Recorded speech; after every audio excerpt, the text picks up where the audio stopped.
Help you folks? Name's Randolph. I'm the manager. We're looking for Rose. Works as a waitress down at the diner. Rose, sure. Nice girl. Who wants to know? I'm Alan Wake. The writer, huh?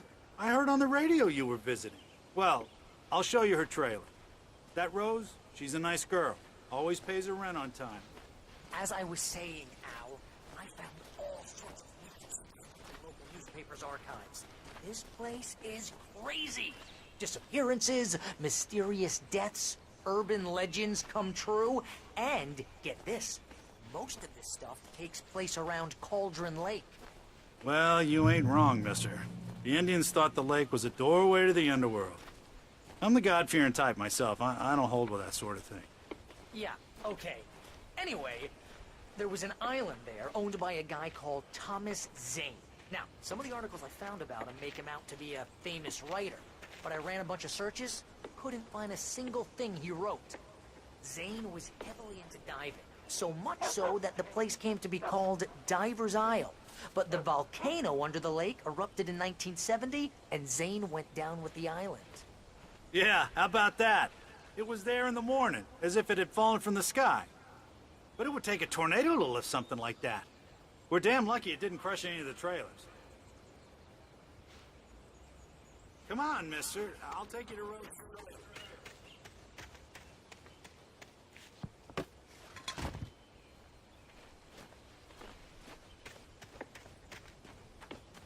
Just follow me. It's not far.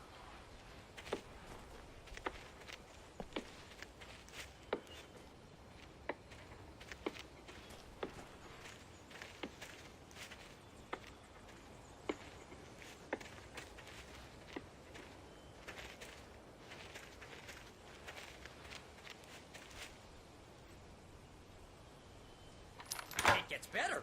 A local girl, Barbara Jagger, drowned in Cauldron Lake just a week earlier. They were lovers. Sure, Jagger's a local spook store. The Scratching Hag. Comes for you in the dark. Childish stuff like that.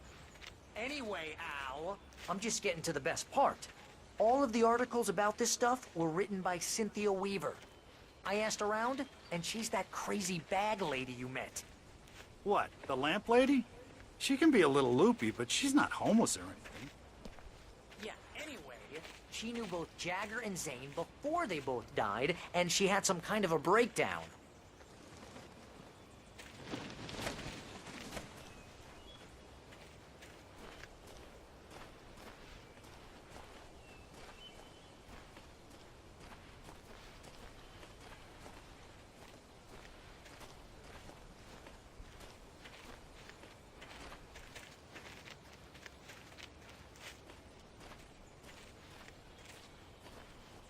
Well, mister, this here's Rose's trailer.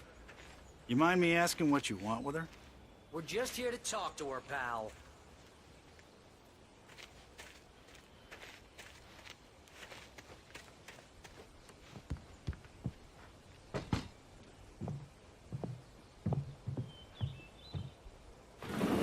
Welcome to... Oh dear, Mr. Wake. I'm so glad you're here. Rose, you have my manuscript? Oh. Oh, yes. Yes. Please, come in. Hey, this is really good. Rose, Yes, my manuscript. I really need it. I understand. I know what you need. A muse to inspire you. Oh, for Barry. She doesn't have anything. Yeah, hey, Al? Al, what's... Oh... Barry! What? What?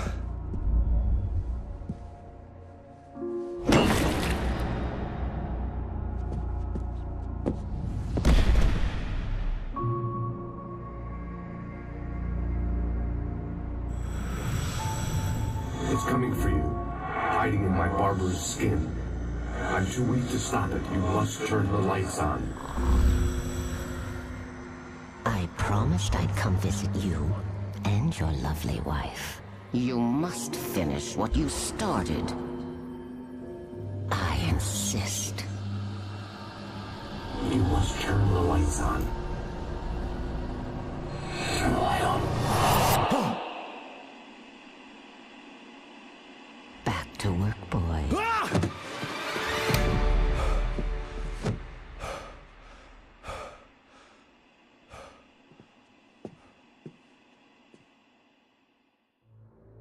I felt nauseous, hungover. Only anger kept me going. I can't tell reality from dream anymore, but it seems I have an imaginary editor to help me. She's an old woman in a funeral dress. I call her Barbara Jagger. She's very strict. I'm writing faster and faster. My manuscript is being heavily revised. The edits are getting very aggressive, and each day there's less of me and more of her. I hate it, but I know she's right. She promises me I can save Alice this way. She knows more of this than I do. About the complex incantation I'm attempting. About this place. She's worked with another writer under similar circumstances, Thomas Zane. The genre of the story seems to be shifting. It's turning into a horror story. I'm getting close. I can feel it.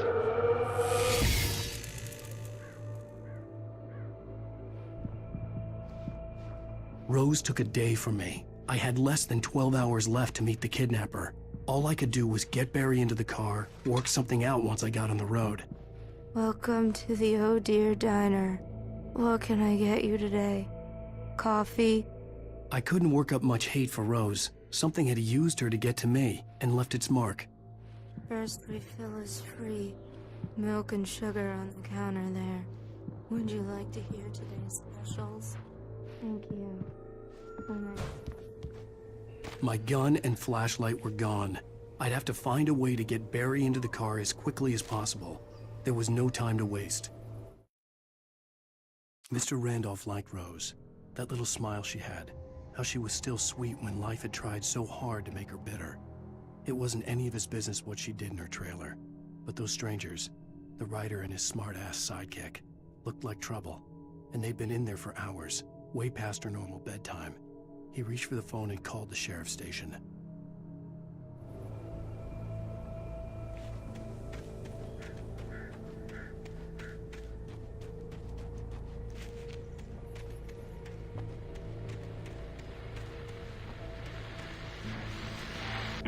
I just stepped outside to catch a breath of fresh air. Let me tell you, the weather's getting heavy. Nights like this make me especially glad I'm here talking to you and not home in bed. Once the weather takes a turn like this, I can't sleep at all. It's all tangled bed sheets and dark thoughts, punctuated by the occasional plunge into nightmare. Is it just me? Well, perhaps it is. But I hope I can make the night a little bit easier to get through. Caller, you're on KBF FM. Hey, Pat, it's Walt Snyder. What's on your mind, Walt? Well, I am the way you are, but, I can't sleep either, you know? I just been staring out the window here, trying to make sense of it all, but, I ain't been drinking either, you know, I just... Well, you sound like a man with a problem, Walt. I had argument with Danny, and, then I got in trouble with the law, and, I'm just, well... I heard something like that, Walt. Yeah, well, Danny's my best friend, and, they let me out on bail today, and now I'm just alone here at the window, waiting. Man, and there's something in the air tonight, man. I was just outside looking up at the sky above our broadcast tower thinking the same thing. What are you waiting for, Walt? I don't know. Something's gonna happen. I think I better go. Well, Walt, maybe... No, thanks, Pat. Well, good luck to you, Walt. Hang in there. Let's take a little break, folks. This weather's really something else, huh? How can I be sure that you will walk away? Why do I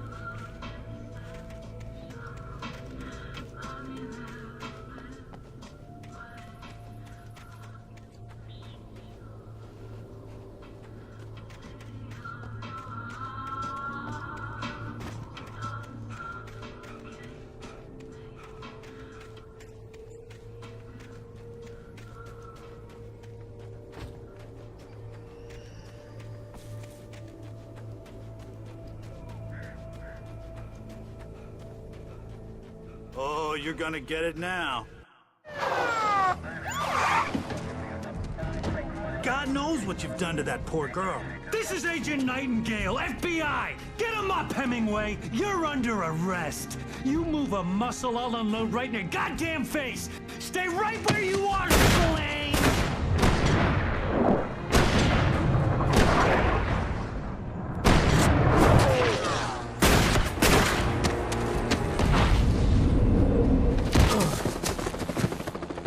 What are? I'm standing right here, you goddamn maniac!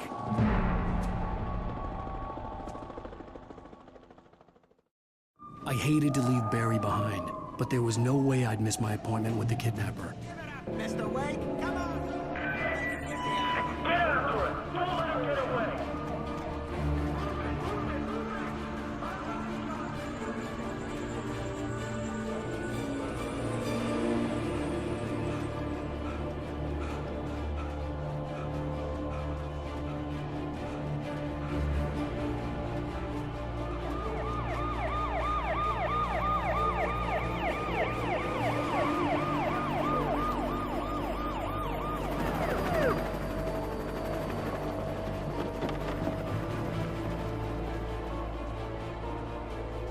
There he is!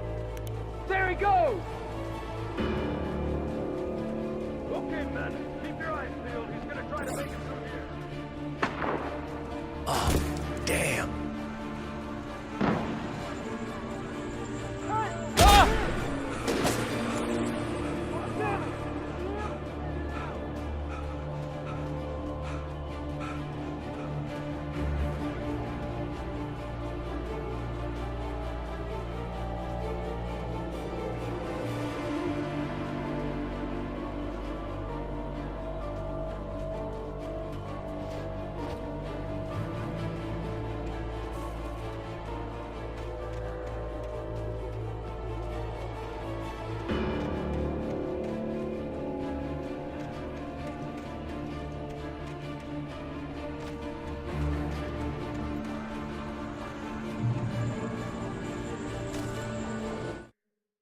For decades, the darkness that wore Barbara Jagger's skin slept fitfully in the dark place that was its home and prison.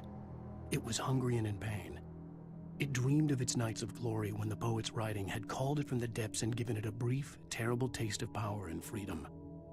The rock stars had stirred it from the deep sleep the poet had sunk it back to in the end. When it sensed the writer on the ferry, it opened its eyes.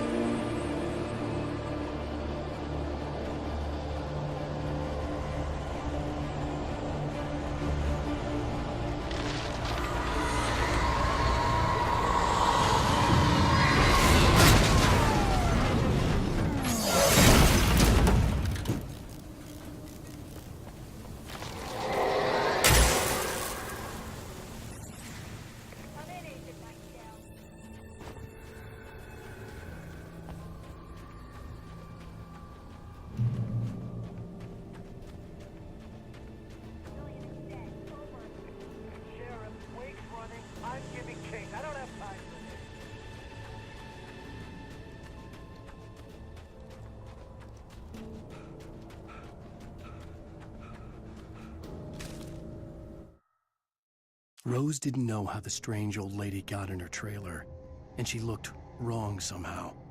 The woman showed her teeth in an approximation of a smile and traced a finger down Rose's cheek. "Pretty girl," she said. Rose felt as if she was falling asleep, but her knees didn't buckle. The crone spoke in a whisper, her words ice cold and dark in Rose's ear.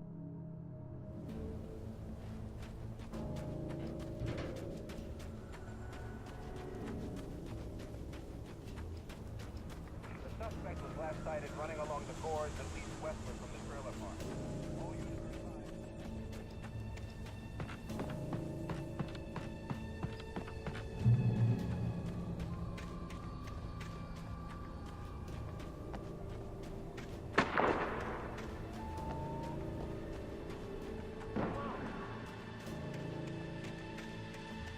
Search the area. Stay sharp.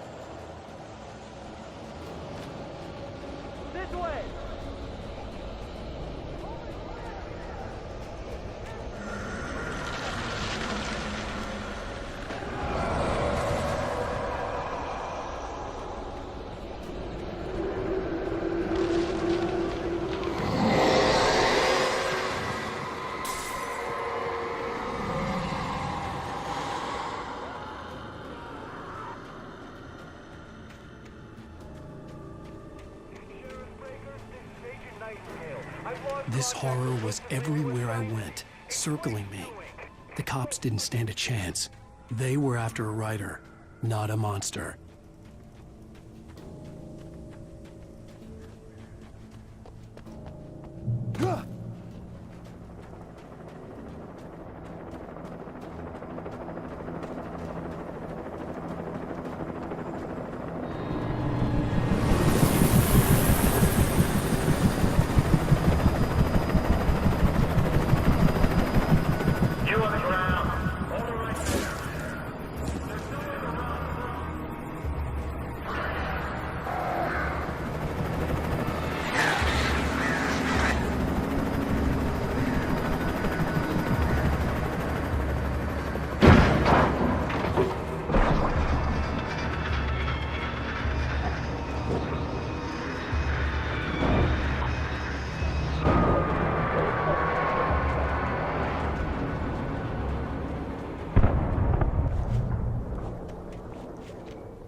This is James. Mulligan, Thornton, come in. Over. Thornton here. James, we got both Wheeler and Rose in custody. They didn't put up a fight or anything. Why, they were... Hey, what are you doing? Come on. Sit down and give me that. James, Mulligan here. Over. Go ahead, Mulligan. Over. We got Wheeler and Rose here. Wheeler's drunk or hopped up on something. Speaking of which, that Fed had a pretty distinctive whiff of Otis Scotch about him, if you know what I mean. I don't have anything on that, Deputy Mulligan. Over. Well, whatever. Anyway, Rose is just being plain weird here. You better get Doc in to take a look at both. Over. Gotcha. You better get them here quickly.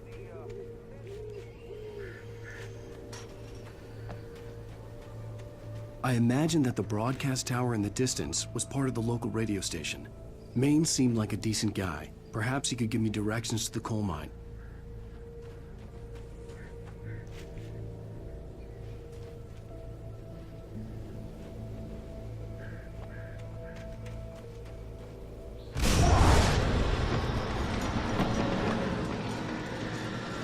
Unnatural shadows clung to the gate. The darkness that was after me was trying to stop me. I wouldn't get through without a light.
It took me a moment to recognize the flashbang grenades.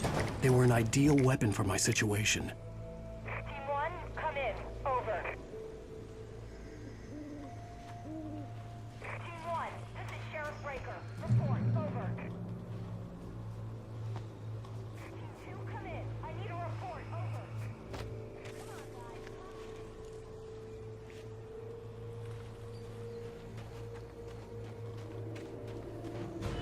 Come on, guys.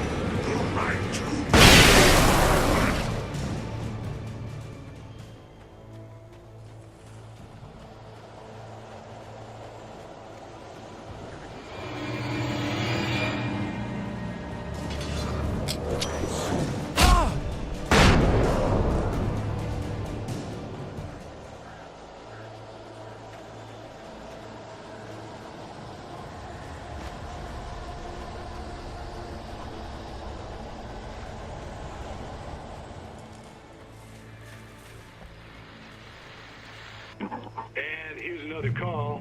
You're on KBFFM with Pat Maine. It's Milt Peabody, Pat. What's on your mind, Milt? Well, I live near the trailer park, Pat, and there's a big ruckus going on over there. Well, that's just up the road from me, too. What's going on, do you know? I don't know, but there's a bunch of police cars there, lots of sirens, a helicopter buzzing around, and I think I heard some gunshots. Gunshots? Yes, sir, like from a pistol. So can you find out what's going on? Because it's just next door and they're popping off guns there. They're still shooting?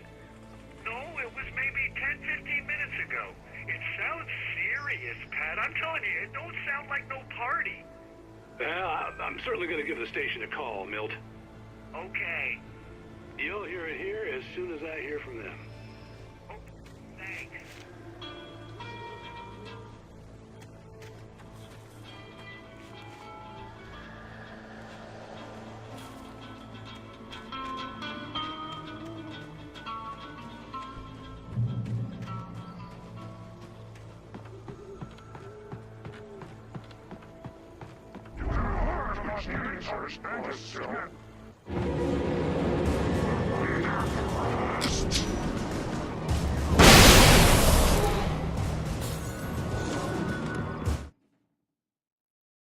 Touched by the dark presence, Rose was lost in a dreamland where everything was drawn in black and gray crayons.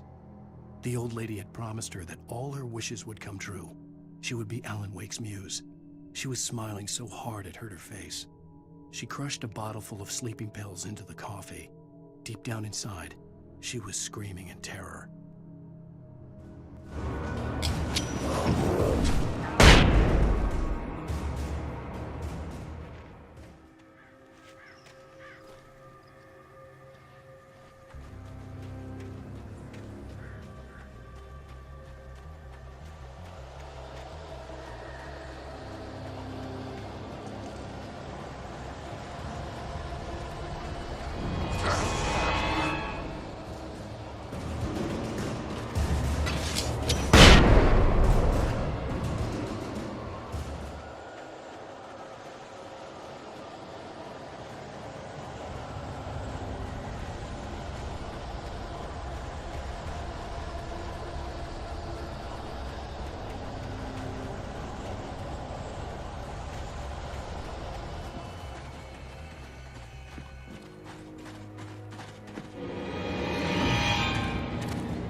I hoped Maine could lend me a car to get to the coal mine.